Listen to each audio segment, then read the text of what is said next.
দল এটা কলংকিত দল, য'তে তেওঁলোকৰ শাসন আছে তেওঁলোকে মহিলাসকলৰ প্ৰতি অন্যায় কৰিছে। উত্তৰ প্ৰদেশৰ এগৰাকী সাংসদ ব্ৰিজভূষণ সিং, যিজনে মহিলা খেলুৱৈসকলৰ ওপৰত অত্যাচাৰ চলালে, আজি তেওঁৰ ল'ৰাক বিজেপি দলে টিকেট দিছে।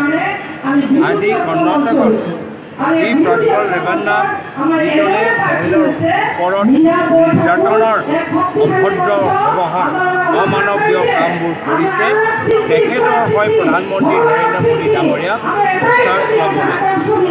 গুজৰাটত বিলকিছ বানৰ মহিলাগৰাকীয়ে যিসকলে নিৰ্যাতন কৰিলে, তেওঁলোকৰ গুজৰাটৰ বিজেপি চৰকাৰে ৰেহাই দিবলৈ প্ৰচেষ্টা হাতত।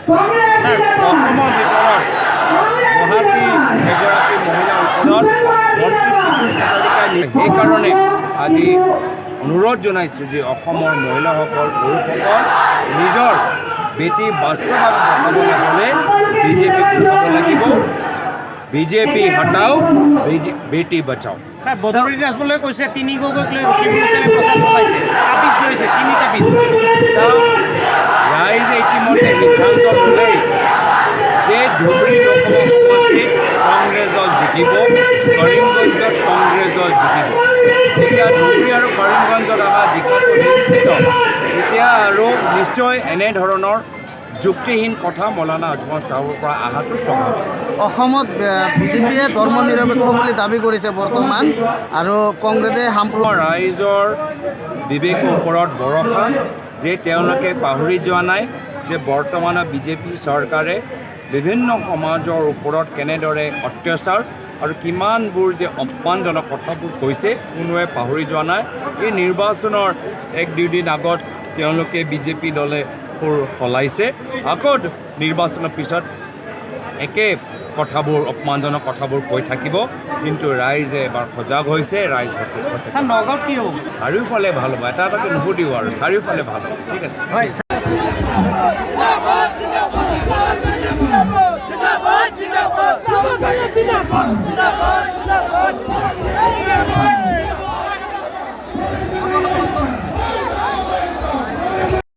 মহিলাসকলৰ বাবে আজি বিজেপি দল এটা কলংকিত দল,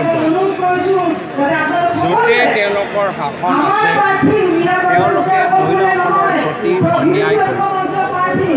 উত্তৰ প্ৰদেশৰ এগৰাকী সাংসদ ব্ৰিজভূষণ সিং, যিজনে মহিলা খেলুৱৈসকলৰ ওপৰত অত্যাচাৰ চলালে, আজি তেওঁৰ ল'ৰাক বিজেপি দলে টিকেট দিছে।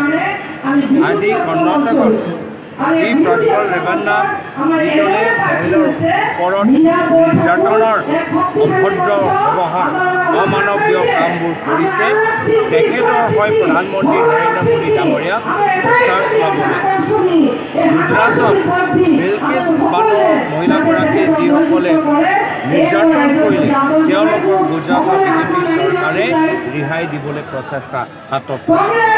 অসমৰ ভিতৰত গুৱাহাটী এগৰাকী মহিলাৰ ওপৰত মন্ত্ৰী পীযুষ হাজৰিকাই সেইকাৰণে আজি অনুৰোধ জনাইছোঁ যে অসমৰ মহিলাসকল, পুৰুষসকল নিজৰ বেটী বাস্তৱভাৱে বচাবলৈ হ'লে বিজেপিক উঠাব লাগিব। বিজেপি হটাও, বেটী বচাও। স্যার, বদৰুদ্দিন ৰাজমলে কৈছে ৩ গগৈক লৈ ৰখিবলৈ প্ৰচাৰ চলাইছে, তাবিজ লৈছে ৩ তাবিজ। ৰাইজে ইতিমধ্যে সিদ্ধান্ত ল'লেই যে ধুবুৰী লোকসভা সমষ্টিত কংগ্ৰেছ দল জিকিব, কৰিমগঞ্জত কংগ্ৰেছ দল জিকিব। এতিয়া ধুবুৰী আৰু কৰিমগঞ্জত আমাৰ জিকাটো নিশ্চিত। এতিয়া আৰু নিশ্চয় এনেধৰণৰ যুক্তিহীন কথা মৌলানা আজমল চাহাবৰ পৰা অহাটো স্বাভাৱিক। অসমত বিজেপিয়ে ধৰ্ম নিৰপেক্ষ বুলি দাবী কৰিছে বৰ্তমান, আৰু কংগ্ৰেছে ৰাইজৰ বিবেকৰ ওপৰত ভৰসা যে তেওঁলোকে পাহৰি যোৱা নাই যে বৰ্তমানৰ বিজেপি চৰকাৰে বিভিন্ন সমাজৰ ওপৰত কেনেদৰে অত্যাচাৰ আৰু কিমানবোৰ যে অপমানজনক কথাবোৰ কৈছে, কোনোৱে পাহৰি যোৱা নাই। এই নিৰ্বাচনৰ 1-2 দিন আগত তেওঁলোকে বিজেপি দলে সুৰ সলাইছে, আকৌ নিৰ্বাচনৰ পিছত একে কথাবোৰ, অপমানজনক কথাবোৰ কৈ থাকিব। কিন্তু ৰাইজে এবাৰ সজাগ হৈছে, ৰাইজ নগাঁৱত কি হ'ব? চাৰিওফালে ভাল হ'ব, এটা এটাকে নুসুধিব আৰু চাৰিওফালে ভাল হ'ব। ঠিক আছে।